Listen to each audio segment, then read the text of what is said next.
G20 merupakan sebuah forum kerjasama multilateral yang mana keanggotaannya terdiri dari 19 negara utama dan juga Uni Eropa.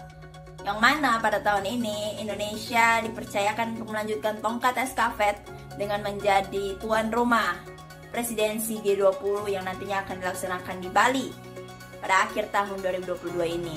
Hal ini tentunya sangat diharapkan bagi negara Indonesia untuk dapat benar-benar mengimplementasikan esensi dan prinsip dari politik bebas aktif, yang ini salah satunya adalah secara aktif bekerja sama dengan negara-negara yang ada dalam forum tersebut untuk menyelesaikan ataupun untuk mengatasi krisis yang dihadapi saat ini, terutama dalam hal ini G20 berfokus kepada krisis ekonomi dan juga krisis kesehatan COVID-19 yang masih terus berkelanjutan hingga pada hari ini. Yang diusung oleh Indonesia yakni Recover Together, Recover Stronger sangat diharapkan mampu menjadi sebuah motivasi bagi negara-negara yang ada dalam forum kerjasama multilateral tersebut untuk tetap terus bekerja sama, mencari strategi yang terbaik agar dapat mengatasi krisis yang ada saat ini. Nilai-nilai yang ada dalam G20 ini sangat berkorelasi dengan nilai yang ada dalam Undang-Undang Dasar Negara Republik Indonesia tahun 1945 yang adalah Konstitusi Indonesia sendiri. Salah satu bunyi yang ada dalam konstitusi tersebut berkata bahwa sesungguhnya kemerdekaan itu ialah hak segala bangsa, dan oleh sebab itu maka penjajahan di atas dunia harus dihapuskan karena tidak sesuai dengan peri kemanusiaan dan peri keadilan.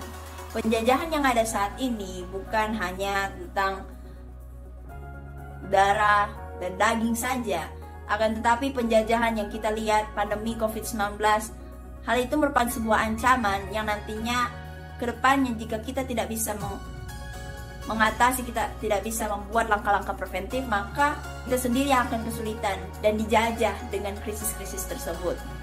Yang mana akibat dari pandemi COVID-19 ini dapat berujung pada krisis ekonomi yang kita kenal sebagai resesi ekonomi. Selain itu, G20 ini dapat menjadi sebuah berkah bagi negara-negara berkembang terkhususnya, karena dengan kehadiran delegasi yang ada dalam presidensi G20 nanti sangat diharapkan memberikan sebuah manfaat bagi negara-negara berkembang ini, terutama ketika negara berkembang tersebut menekankan kepada isu ekonomi, di mana mereka ingin mencari link, ya kalau saya bahasakan, mereka ingin mencari link dalam menaikkan ekonomi mereka dalam negara tersebut. Secara langsung dapat berpengaruh kepada sektor jasa, sektor perhotelan, pariwisata, sektor UMKM, dan lain sebagainya.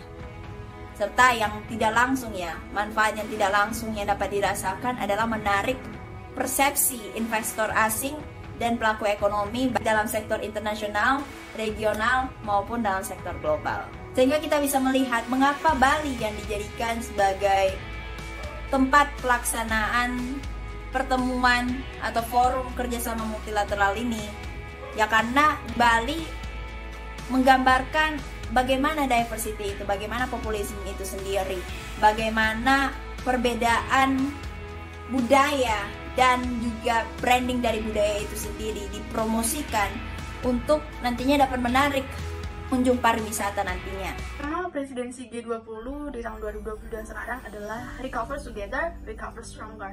Nah, melalui tema tersebut, Indonesia ingin mengajak seluruh dunia untuk bahu-membahu dan saling mendukung untuk pulih bersama serta tumbuh dan kuat dan berkelanjutan.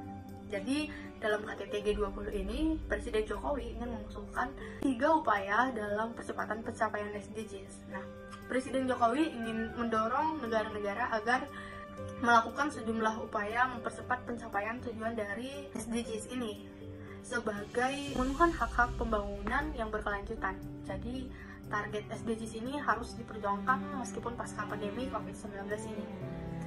Karena akibat pandemi kemiskinan ekstrem dunia itu kembali meningkat.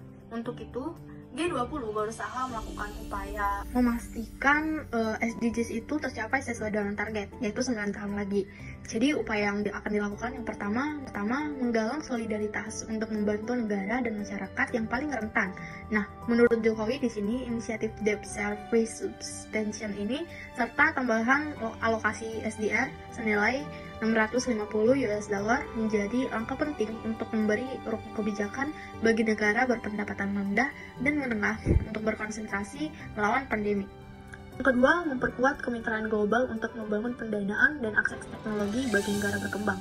Nah, dalam hal ini, Presiden Jokowi selaku presidensi G20 memaparkan bahwa mobilisasi pembiayaan inovatif untuk menutup gap pendanaan SDGs, termasuk melalui blend finance, harus segera dilakukan. Nah, peningkatan investasi swasta yang berkelanjutan harus didorong untuk menggerakkan kembali roda perekonomian dan menciptakan lapangan kerja di negara berkembang. Berikut saya akan menyampaikan data dan harapan untuk presidensi G20 Indonesia 2022 ini untuk membangun kerjasama ekonomi yang saling menguntungkan di antara sesama anggotanya. Nah, yang pertama, kadang muncul praktik ekonomi dari negara tertentu yang bisa mengganggu hubungan ekonomi antar sesama negara G20. Indonesia sebagai salah satu negara anggota berkepentingan untuk menjaga agar perdagangan global berlangsung dengan baik.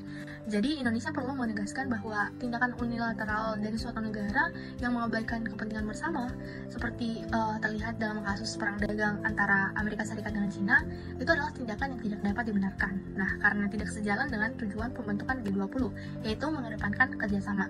Yang kedua, memajukan perekonomian negara berkembang dan menjaga terciptanya perekonomian global yang adil, inklusif, dan berkelanjutan. Nah, untuk itu Indonesia perlu terus mempromosikan pendekatan konstruktif dan multilateralisme sebagai karakteristik dasar G20 dalam mengembangkan kerjasama ekonomi, terutama untuk menghadapi dominasi negara besar atau kelompok regional tertentu, siapa lagi kalau bukan Amerika Serikat dan Uni Eropa. Nah, dengan hal itu, Indonesia juga perlu mengambil peran konstruktif untuk memperkuat koordinasi kebijakan di antara sesama negara anggota G20 guna terciptanya sistem perekonomian global yang kuat, berkelanjutan, dan seimbang.